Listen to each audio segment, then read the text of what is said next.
અમરેલી જિલ્લામાં સ્થાનિક સ્વરાજની ચૂંટણીના મતદાનને હવે ગણતરીની કલાકો બાકી છે ત્યારે બગસરા પંથકમાં મોટું રાજકીય ઉથલફેર જોવા પડ્યું છે।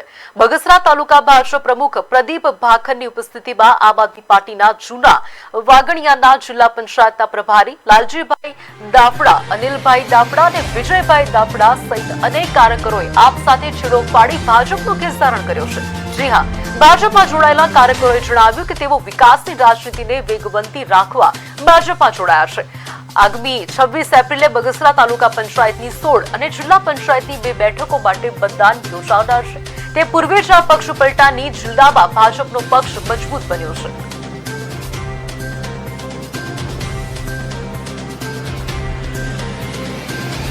ગામડે ગામડે ભારતીય જનતા પાર્ટીના કાર્યકર્તાઓ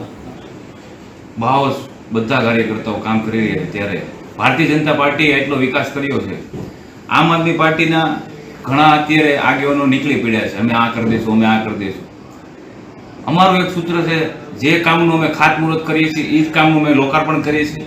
ત્યારે બીજી પાર્ટી આમ આદમી પાર્ટીના લોકો ઘણા આગેવાનોને સમજાણું છે અત્યારે કે કામ અત્યારે બીજી પાર્ટી કોઈ કરતી નથી।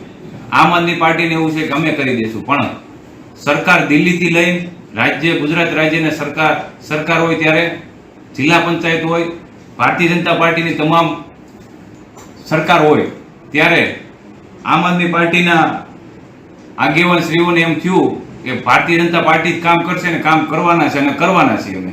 ત્યારે જૂના વાઘણીયા જિલ્લા પંચાયતના પ્રભારી આમ આદમી પાર્ટીના લાલજીભાઈ પાલાભાઈ દાફડા ચૂંટણીની કલાકોની વાર હોય ત્યારે એમને સમજાણું કે ભારતીય જનતા પાર્ટી ઘણા કામ કરે છે। એ લોકો આમ આદમી પાર્ટીને બાય બાય કરીને આજે ભારતીય જનતા પાર્ટીમાં જોડાણા છે।